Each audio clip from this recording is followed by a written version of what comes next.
Vote 2022, nearly 7% of registered voters in Jacksonville have cast ballots in advance of the Florida primary. Democrats have about a 1,000-vote lead locally. Between mail-in and in-person voting, Wednesday saw the most votes cast in a single day this election cycle. One key issue on every ballot is who will be Jacksonville's next sheriff. The 5 candidates faced off last night in a debate right here on Channel 4. Republican T.K. Waters and Democrats Lakeisha Burton, Wayne Clark, Tony Cummings, Ken Jefferson met at the Public Policy Institute at Jacksonville University. Year after year, crime has been the #1 issue for Jacksonville voters, with the highest per capita rate in the state. The city, sometimes called the murder capital of Florida. We asked the candidates what they would do to curb the accessibility to guns in the community. It is very important that we begin to look through a different lens and understand that we have to begin to address our problem from a different approach. That approach is one that consists of education, prevention, and enforcement. Again, we like to hear all of these buzzwords about law and order, but you can't just have law and order and not community policing, or community policing without law and order. You know, it's a small group of people that commit most of the gun violence in this city.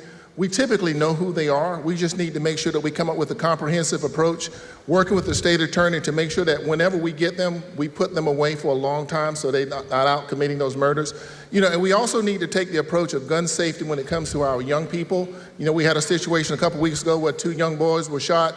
We need to educate people that they need to make sure that guns are safe at home, as well as locking their cars, making sure that their guns are secure so people aren't stealing guns and use them to commit crimes in our community. My plan is to actually put you in charge with Public Accountability Office inside the Jacksonville Sheriff's Office, so you can help guide our policy, the creation of our policies, and make sure that we're doing the right thing by your tax dollars. We're not spending enough resources being pushed out into your neighborhood to make sure we mitigate those violent crimes from happening in the first place. As your sheriff, I intend to advocate with the legislator to have stiffer penalties for irresponsible gun owners. I don't want to take your gun. I'm a gun owner. I have guns. I have a collection of guns. I respect the Second Amendment with the right to bear arms, but persons who allow, through irresponsibility, these guns to get in the hands of children, thieves, and then they go out and commit other crimes, or children commit, shoot the gun and kill somebody else, or even kill themselves. That's irresponsibility. They need to be held accountable for it. I will advocate for stiffer penalties for irresponsible gun owners whose guns are not properly secured and they're used in a crime.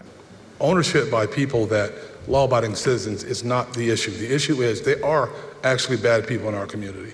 And we have to pay attention to those people. We have to make sure that they're not allowed to buy these guns and use these guns in violent crimes.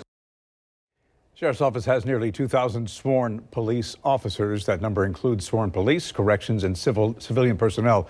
Interim Sheriff Pat Ivey told News4Jax last month the county is seeing a shortage of corrections officers at the jail. And even with a budget increase, he warns that won't mean more officers on the street. We asked the candidates if they feel more officers are needed and how to get them. I don't think that we need to stop getting officers, because we're always going to need new officers to fill those spots. I never ever want, even though we're short, and we remain short, even when I was a recruiter, we remain short with officers.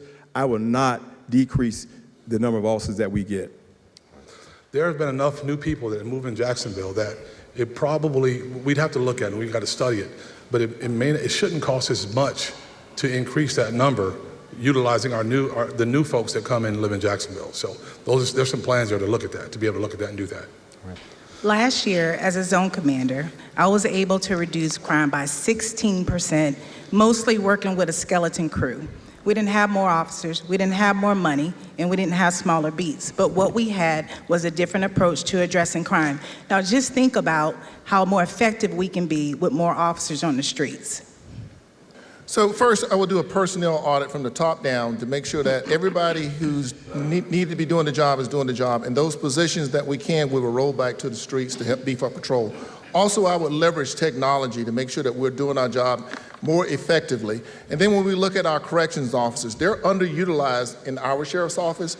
I look to have all corrections officers dual certified, to deputize them to come out and help us on some of our special events, to make sure that we keep officers in the neighborhoods and not pulling them downtown out of those neighborhoods.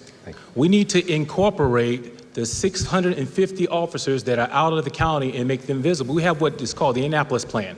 And those officers are equipped with vehicles to make sure they're visible in your community. And as part of that plan, those officers are required to stop and do on-view activity to help the citizens. They're no longer here. That's a third of your force gone, folks. If we can reincorporate them back into the fray, we can secure our community. Time for you to weigh in. We would like to know who you think won the Jacksonville Sheriff's Debate. On News4Jax.com, you can vote. The poll closes this afternoon at 4. Also on News4Jax, you can check out our Voters Guide. Learn about races and candidates on the ballot by going to News4Jax.com/Voters Guide.